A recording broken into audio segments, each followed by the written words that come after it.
Well, thank you folks for showing up. And we're having some problems with the speaker. I mean, not me, the speaker. So maybe there's problems with the speaker, but I'll leave that for you to judge. So the sound is going to come out of the computer, and we're hoping that this microphone will pick up the sound so you can hear it. So you'll need to, you want to be a little quiet. A lot of the sounds that we're going to talk about, I can imitate, so.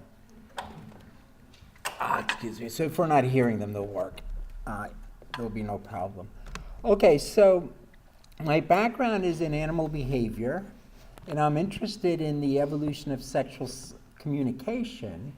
And being interested in how animals communicate sexually led me down this alley of trying to understand where sexual beauty in animals comes from.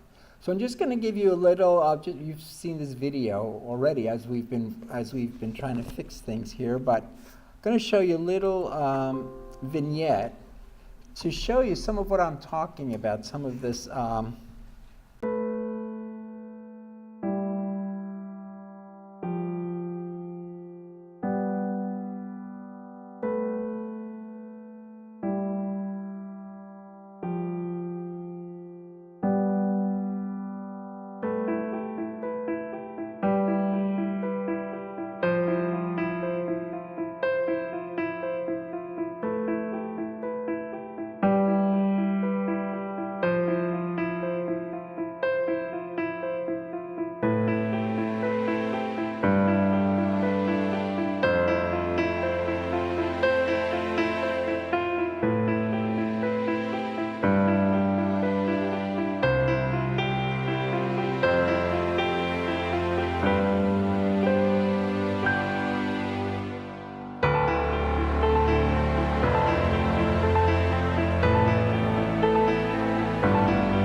Okay, so that just gives you a little overview of what we're interested in here.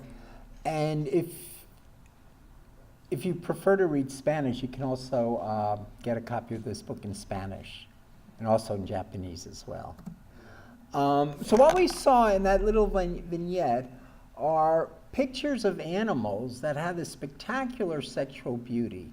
And if we look around us in nature, what we see is that a lot of animals are adorned in pretty extreme ways, in ways that we find them beautiful, but we don't have anything to do with the evolution of sexual beauty in other species. All we can do is admire it.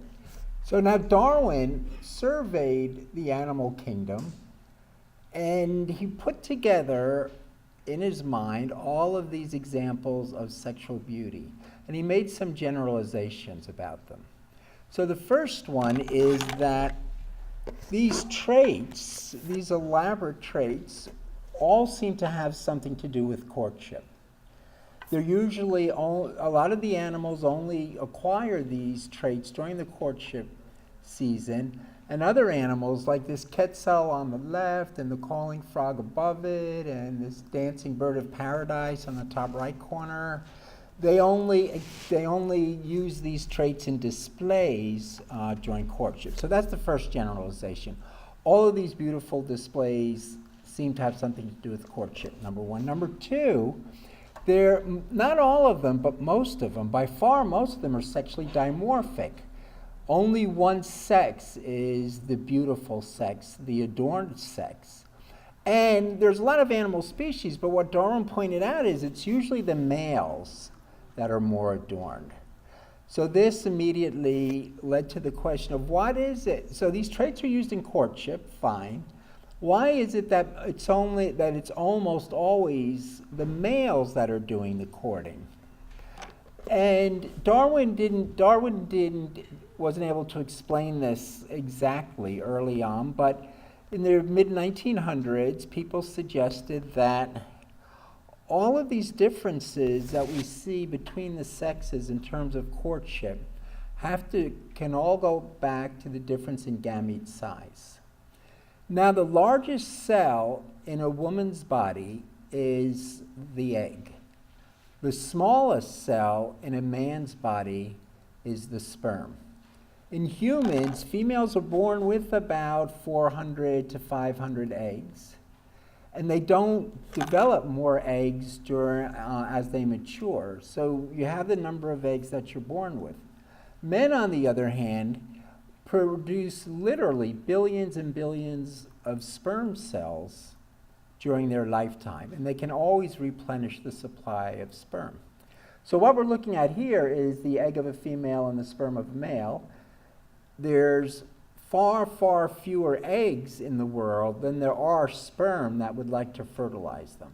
So what that means then is there's this sexual competition between sperm and eggs. Lots and lots and lots of sperm trying to get access to very, very few eggs.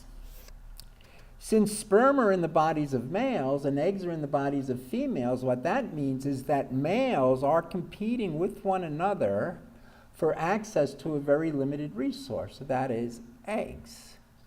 And one of the ways that males compete with one another for mating is by courting females. So in the mating systems of most species, females are the ones that are really in the driver's seat.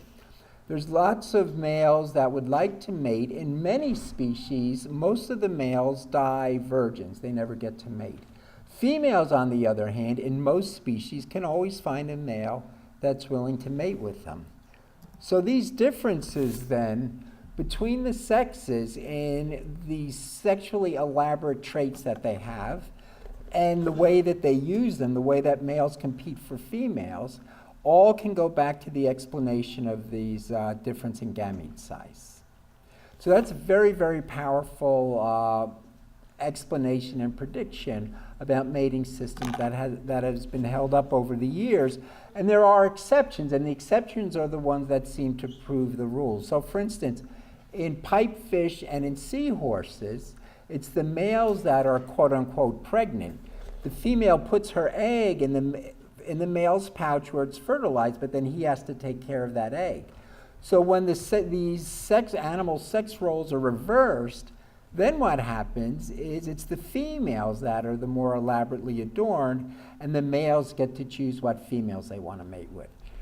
So I want to keep in mind that there are these exceptions, but since the idea of males competing for females and females getting to choose their mate, since that's by far the most common system, that's the one I'll be referring to. So first conclusion Darwin made from surveying sexual behavior is that these sexually beautiful traits, they're in males, number one, and number two, they're used in courtship. So now we have some understanding as to why we find them more in males than in females. But then there's this third generalization that Darwin came up with, and this really bothered him. He wrote a letter to a North American botanist, a correspondent of Darwin, and he said, every time I look at a peacock's tail, it makes me sick. Now, we know that Darwin got very sick during his trip on the Beagle. He contracted Chagas disease, people think, and probably picked up some other maladies. So he was sick during much of his life. They also think he was a little bit of a hypochondriac. But this sickness that he has is not a real physical ailment, it's cognitive dissonance. And this is the problem that Darwin had. He had just proposed his theory of evolution by natural selection. So this theory suggests that there's variation in the ability of individuals to survive. So some animals are more likely to survive than other animals. And if there's a genetic basis to these traits, these will be passed on to the next generation, and we'll have the advantage of traits that are good for survivorship.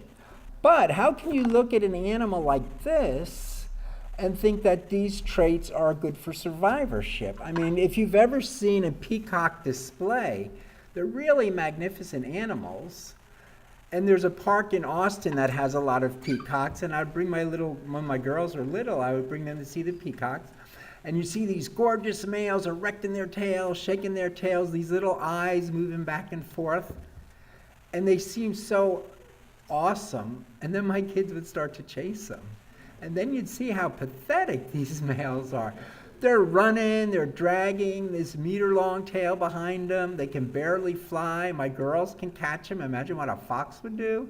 My girls grab their tails and have to pry their fingers off the tails. And this is what bothered Darwin. I'm not my daughters. This is what bothered Darwin about these traits. There's no way that these traits can evolve by natural selection because they don't enhance survivorship. What they do, however, Darwin suggested, is they increase the individual's ability to acquire mates.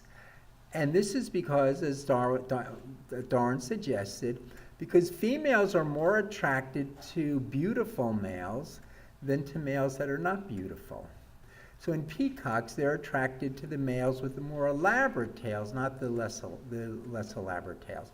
But a point that Darwin made, and he continued to make, is this idea that beauty kills. And this is true in humans. So when we think of masculine traits that people might find attractive, like square jaws, square shoulders, these are all traits that develop in males under the influence of testosterone. Now in humans, in most societies, women live longer than men. And depending on the societies, there can be lots of reasons, but one universal reason is testosterone is really bad for your immune system. So people who take anabolic steroids, in order to enhance these characters, often die from problems with their immune system. But if animals that develop these characters are much more likely to mate, that's the trade-off between being attractive and acquiring mates, but living long enough to mate. So if an animal could live many, many, many years but never mate, then those traits aren't going to be passed on to the next generation.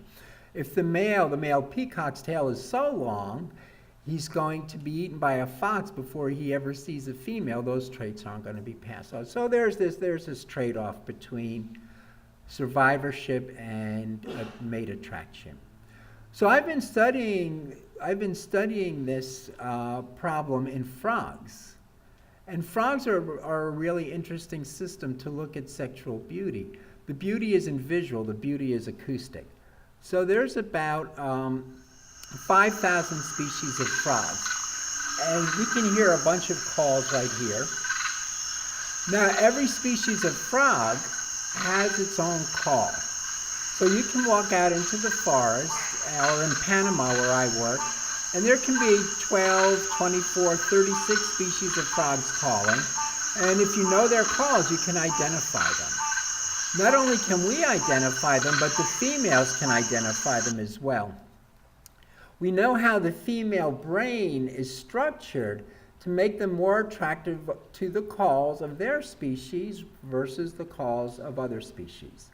So I've been working in Panama with the Smithsonian Tropical Research Institute, actually since I was a grad student. I've been working there a long time. And I've been studying a small frog. It's just about 1.5 inches long, and it's called a Tungara frog. Now these frogs breed during the rainy season, which in Panama is from about April until about December. And these males gather in small pools and they call. They have these big vocal sacs, which you'll see a real one in a second. They have these big vocal sacs and they call and they call and they call and they stay in the same place and they call all night. They call night after night after night after night. Females come to these breeding sites only on that night when they are looking for a mate. Female can only mate about once every 6 weeks. The female comes into the pool, and the males don't try to chase her down. The males stay put. and the female goes up to one male, listens for a while, goes up to another male, listens for a while, goes up to another male, and then decides at some point that she wants to mate with the male. So all she does is she makes physical contact with the male, and you'll see later, the male grabs her from the top, and in this species, they make this beautiful little foam nest together that looks like a snowball. And they don't take care of the eggs roll, then the male and the female leave. So the frog that I'm studying, this Tungler frog, has a call that's very complex for a frog. Not for a bird, not for a human, but it's complex for a frog. So this is what these guys look like. They're spectacular.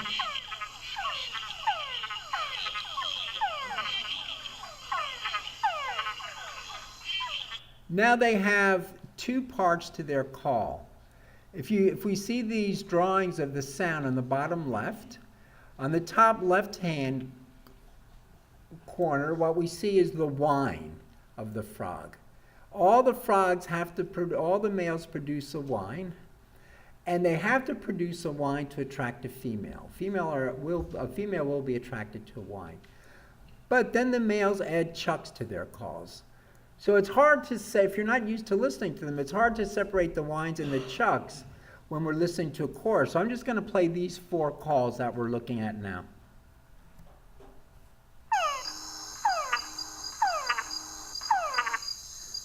So that's what these calls sounds like, and you can see the male in the top left, they were making one of these foam nests. So this is what happens. The male's in a pool by himself, let's say, and the male will be there calling.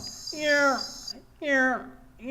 Now if I say to him, yeah, he will say, yeah, and if I say, yeah, he will say, yeah, and these guys can add up to 7 of these chucks to their calls. We've never found a male who was not able to make a chuck. And we've studied 30 populations of these frogs. From just north of Veracruz, Mexico, we've worked through all of Middle America. We've worked in this Darien jungle between Panama and Colombia. We've worked in Colombia and in Venezuela. And all the populations that we've studied, all of the males can do this. So why are they doing it? They can add chucks, but they're only adding these chucks when they're vocally competing with other males. Why should they add a chuck? Well, if you want to know why an animal does something, the first 2 guesses are it has to do with food or it has to do with sex. And then you'll be right most of the time. Now, working with these frogs, what we can do is we can ask the female, we can ask the female, is one of these calls more attractive than another? I mean, the males are calling at these breeding sites to attract females. So we tested the hypothesis that males add chucks to their calls to make them more attractive to females. How can we test this idea? How can we get the females to tell us? We might find these calls more attractive, the one with the chucks, but it doesn't matter what we find. It doesn't matter what we hear. It matters what the females hear. So we do these experiments that we call phonotaxis. Phono, sound, taxis, movement. So females will move towards speakers thinking that there's a male inside. So we collect females in Panama in the field, then we bring them into my laboratory at the Smithsonian, and very simple experiment. We put the female in the middle of this acoustic chamber, we shut the acoustic chamber, it's dark inside, we can see them through an infrared camera that projects to a monitor outside.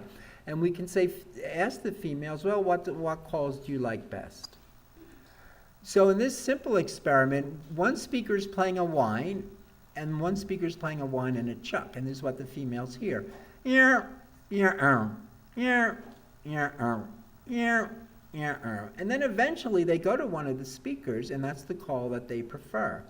We've done this experiment over 5,000 times, and what we find is that the probability of a female going to the whine chuck is 0.85. The probability of going to a whine is only 0.15. So 85% of the time females go to a whine chuck instead of a whine. What that means is the males, all they have to do, they're making this whine, all they have to do is add this little burp to the end of their call, and they have just become 5-fold more attractive to the females that are in the pond. So think of us. Think of anything that you could possibly do to yourself that would increase your sexual attraction by 500%. And then, if you can even think of something, then ask how much it's going to cost you. And this is basically, this is free when we measure how much energy it takes for these frogs to call. A lot of energy to make a whine, no energy to make a chuck. Okay, so the males are making, we call them complex calls when they add chucks. The males are making complex calls. And complex calls are favored by females, so it makes it more likely that the male's going to mate. So that makes sense. Now we understand why they make complex calls. What we don't understand, though, is why don't they always make complex calls? If they're energetically free, why bother with a less attractive call? Well, this is where we get to this idea that beauty kills. And this is, I'll show you exactly why the males are very reluctant to add chucks to their calls.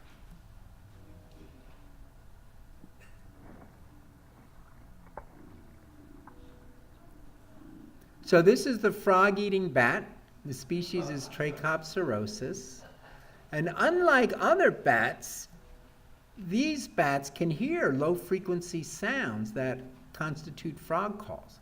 No, bats are equipped with echolocation, and echolocation signals are ultrasonic, meaning it's above our hearing level. We can hear, at least when we're very young, we can hear up to 20,000 hertz. The echolocation calls of these bats go from 60,000 to 100,000 hertz, ultrasound. The calls of the frogs are below 5,000 hertz. Most bats wouldn't be able to hear them. But these bats can, and we know we've identified what it is in their ears that had to evolve to allow the bats to hear such low frequency sounds for them.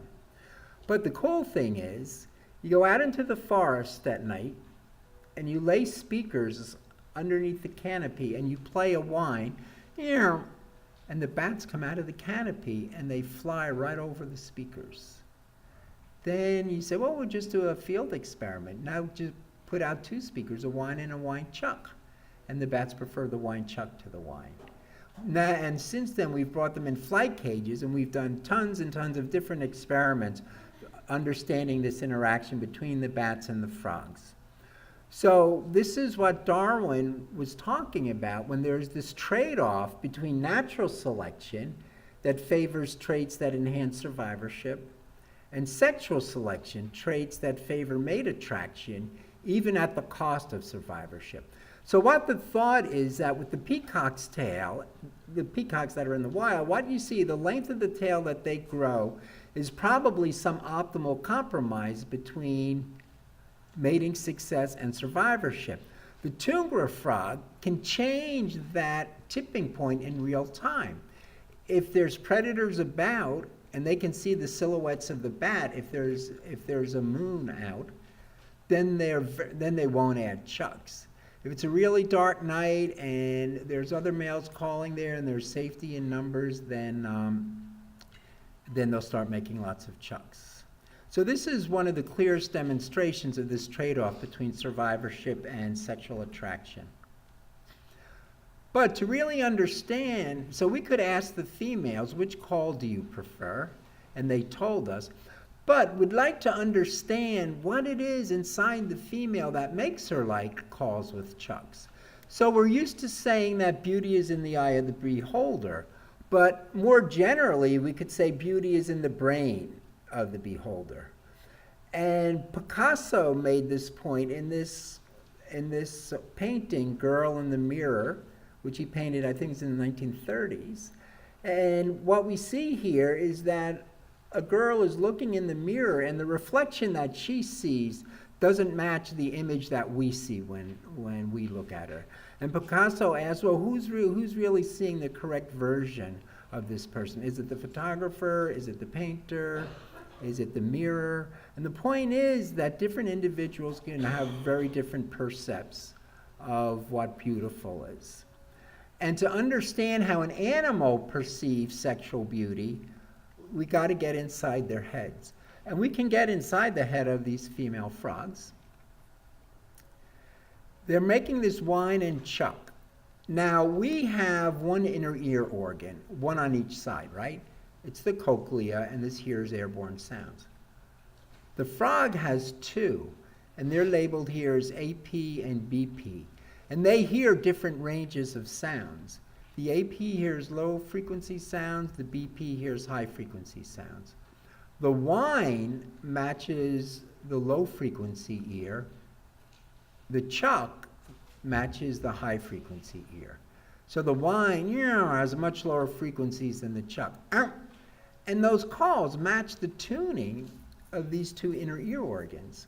Now what we can do is we can follow the neural responses of the inner ear into the brain, and we do this by doing gene expression studies.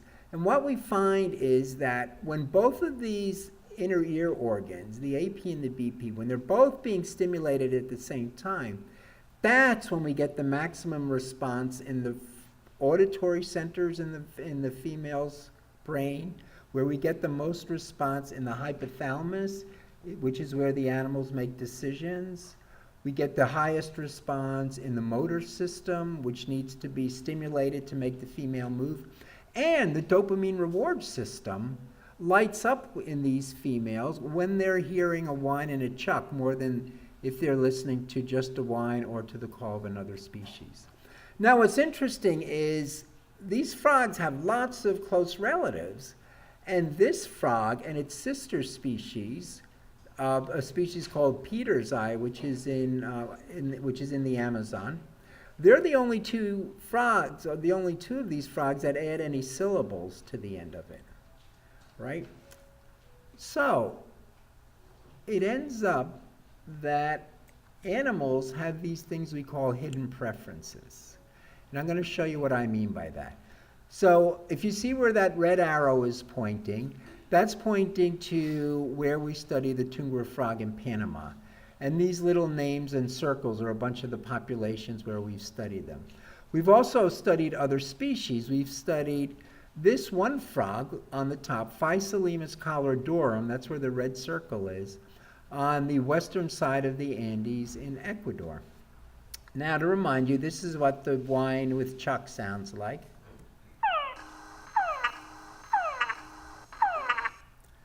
Now, this Colorado frog makes a whine. All of the close relatives of these frogs make whine, but they don't add any syllables to it. So this is what its whine sounds like. So what we wanted to know is, so these female Colorado frogs have never heard anything like a chuck. But we asked, well, what about if we made some chucks for them? So what we do is we take the chucks from a Tungura frog call, and we digitally paste them onto the call of a Colorado frog. And this is what they sound like.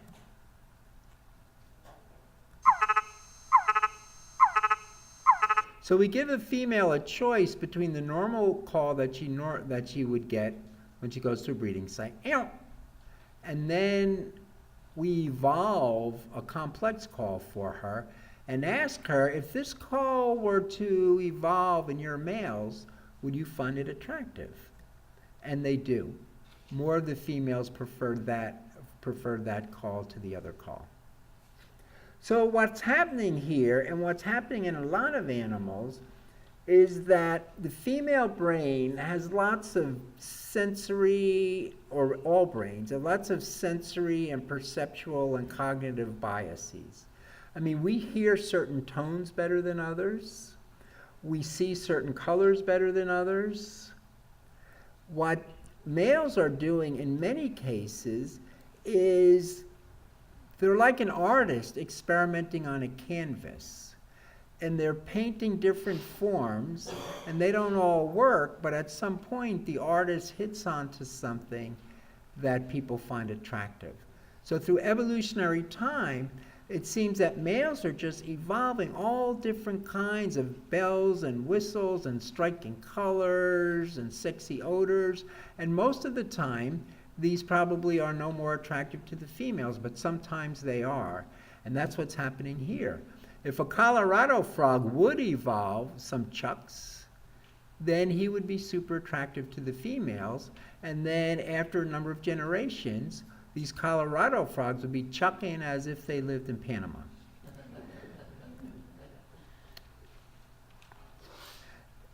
Sound is a really good way to get inside the brains of individuals.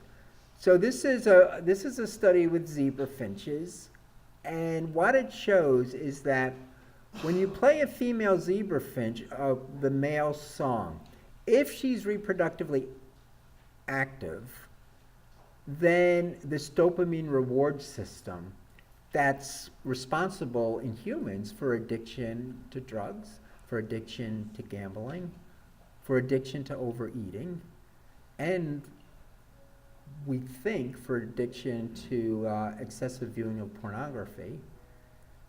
We, the humans, we found all of these ways to get inside the heads of other humans and trigger this dopamine reward system and make us like stuff. Well, this is what's happening with these zebra finches, and which happened with the tundra frogs. These songs that the males sing have no effect on the male's dopamine reward system, have no effect on this reward system on a female if she's not primed to mate. But if she's primed to mate, it's getting in that reward system and it's making her like it. It's making her like it. Well, let's think about music. We know that music can influence our moods. Now, it doesn't matter for this argument, it doesn't matter whether this has a genetic basis, or if it's cross-cultural, if it's all learned, that's not important. What's important is that when we listen to music, it can alter how we feel about things. So I love some of these description of different types of music. And this was from the 18th and early 19th century. So if we think of the explanation for the mood that's evoked by D minor, melancholy womanliness, the spleen and humor's brood. Or A flat major, key of the grave, death, grave, putrefaction, judgment, eternity lies in its radius. But then if we get to A major, because we know major keys make us happy, right? And minor keys make us sad, and blues keys makes us feel the blues. If you look at A major, it says this key includes declarations of innocent love, satisfaction with one's state of affairs, hope of seeing one's beloved again when parting, youthful cheerfulness, and trust in God. So, can humans use music to influence sexual arousal like tundra frogs and zebra finches do? So someone did a study, these folks did a study, and this is the way that study works. They played music to two samples of men. One group of the men heard Mozart, and the other group of men heard Barber's Adagio for strings. Then what they did is then they had the men view a porn video, and then after they were viewing the pornography, they asked the males how sexually aroused they were. The males just reported how aroused they were. But then they actually measured the physiological response to the pornography. They measured the extent of the male's erection. So this is what the Mozart sounded like.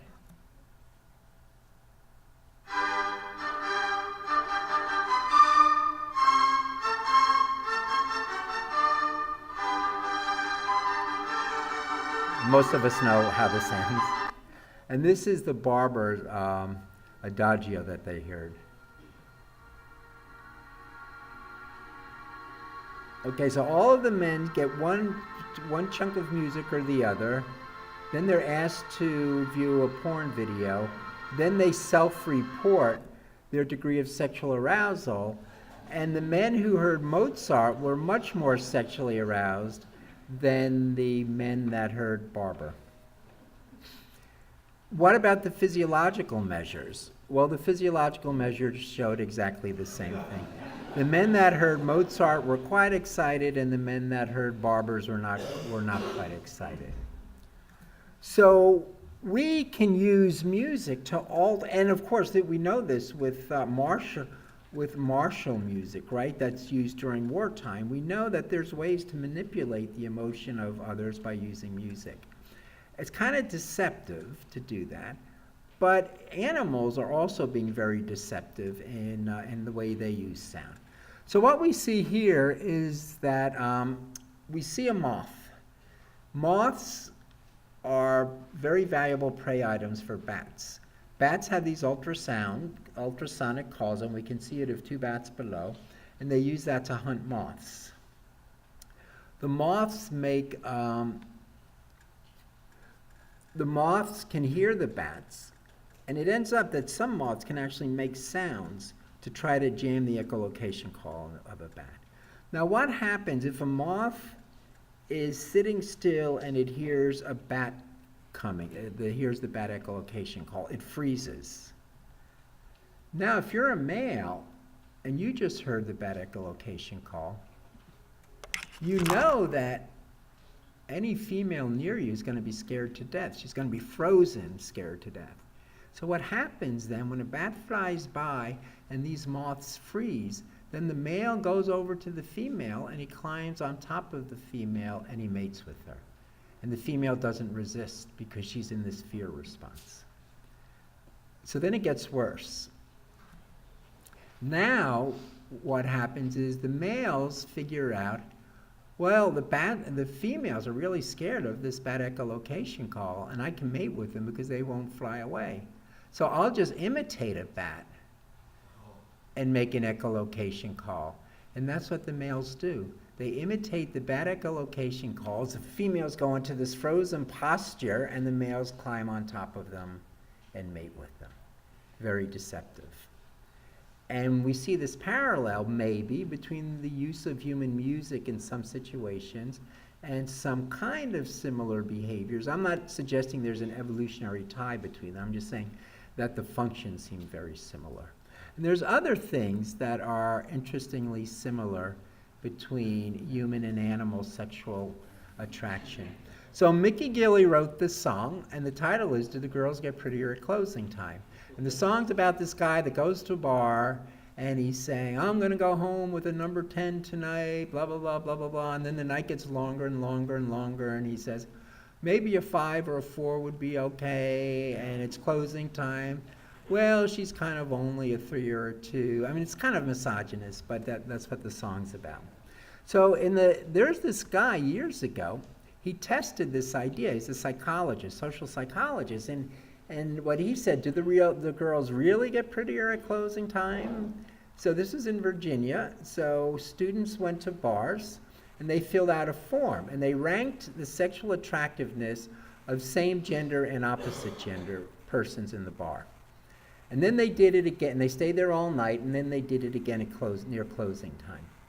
And what they found out was that your perception of the attractiveness of opposite gender increased towards closing time. All the women look more beautiful to the men, and the men look more beautiful to the women. Your perception of the attractiveness of your same gender didn't change throughout the night. And they didn't control for sexual orientation here. Another thing that they did not control, so it looks like Mickey Gilley's right, but these guys didn't control for alcohol intake. So one criticism is, well, you get a few beers in you, everybody looks a little bit better. So this study was redone, appropriately enough, in Australia, where people are drinking beer all the time. And they did exactly the same study, except they measured blood alcohol content of the observers early in the night and late at the night. And what they found, not surprisingly, they had more alcohol in their blood late at night than early in the night. But if you statistically control for blood alcohol level, you get the same effect. So the perceptive beauty of members of the opposite gender increase as your time is running out if your goal is to go home with a member of the opposite gender. So we wanted to know if the frogs got prettier at closing time. So these Tungra frogs, they come to the pond, and they got to get a male that night, because if they don't mate, what happens is all of their eggs come out into the water, and it's wasted, and it takes them another 6 weeks. So they have a closing time too, in a very real sense. At the end of the night, that's their closing time. If they don't get a male by then they just wasted 6 weeks of reproductive investment. So what happens then, what we did then is we bring females into the lab early in the night, and we can synthesize calls. So we have a whole series of calls that females don't really like. The chance of them responding to the call is about 25%. So we bring females into the lab, and we test them with these relatively unattractive calls. And what we see is that, on average, the females are about 25%, respond to them with a probability of about 25%. Then we wait till later at night, till about 2 in the morning, because usually if they're not done mating by 2, they lose their eggs. So then we give the females the same calls at the end of the night. And the probability of a female responding to this call at the end of the night is 100%. And the speed with which they respond to the call is much faster than they would respond to a normal call early in the night. So the females do have this closing time.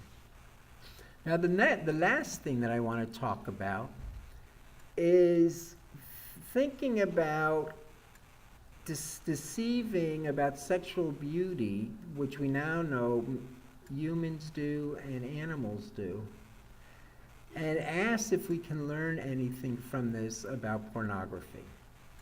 So people have shown, people at University of Texas, psychologists, that you can take a quail and you can condition a quail to a toy quail.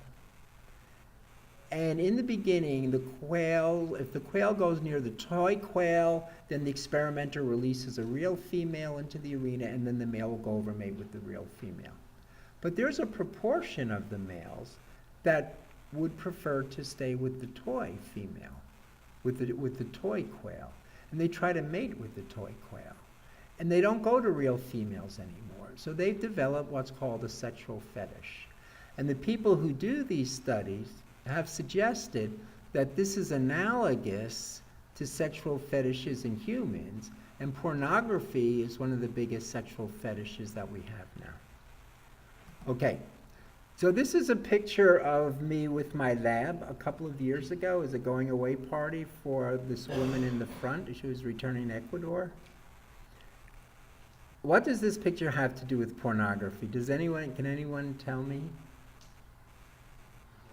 I know you can, Tony. You're laughing. Do you know?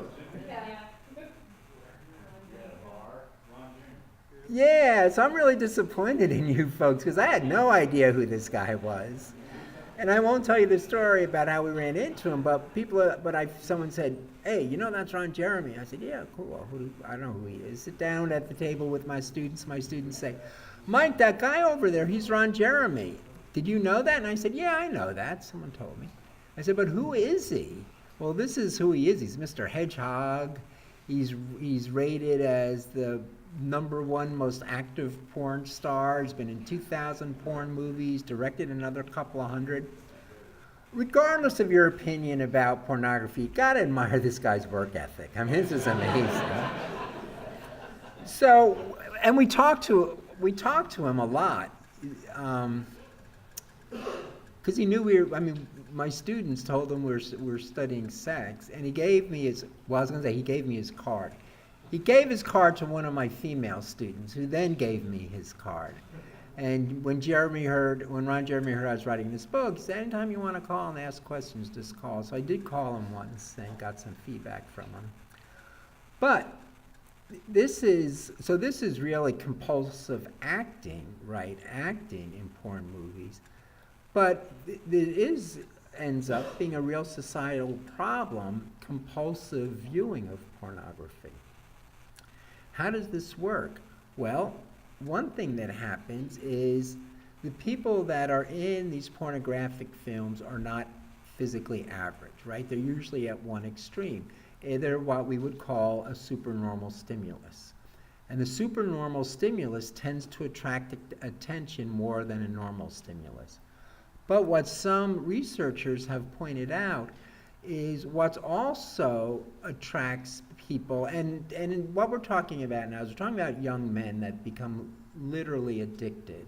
The DSM, the Manual of Mental Disorders of the American Psychological Society, they consider excessive pornography viewing as a compulsion rather than an addiction. But a lot of medical doctors now are suggesting it's an addiction. So this woman, Catherine Salmon, says it's not only the physical aspects of actors and actresses in porn, but it's the social setting that creates what is, she calls pornotopia, and calls it a supernormal stimulus. She says sex and pornotopia is all about lust and physical gratification without courtship, commitment, mating efforts, or long-term relationships. In pornotopia, women are eager to have sex with strangers, easily sexually aroused, and always orgasmic. So what happens is you end up, and this is well documented, you end up with some people who become so addicted to viewing pornography that they're no longer interested in women. They're no longer interested in dating. They become socially isolated, and they live in this world of pornotopia for years and years and years. And a lot of medical doctors, some doctors and researchers in San Antonio are trying to get this reclassified not as a compulsive behavior, but as an addiction, because in humans, we get a charge in our dopamine reward system from cocaine, from gambling, from overeating, but the biggest jolt, the biggest increase that we have in dopamine response is when we have orgasms. So the idea is that these men are viewing the pornography, they have an orgasm, triggers the dopamine reward system, and it makes them want more of whatever they just had, just like the female zebra finch, just like the Tunga frog, except they're responding to natural stimuli, not to fake ones.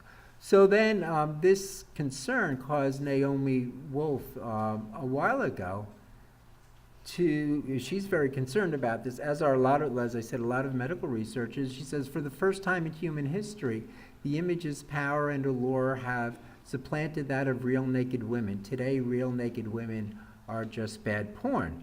So what we see then is that animals, especially male animals with their sexual beauty, have been able to poke around in the female's aesthetics, the female's aesthetic brain, until they come up with a phenotype that the females find more important, find more attractive, certain sounds, certain colors.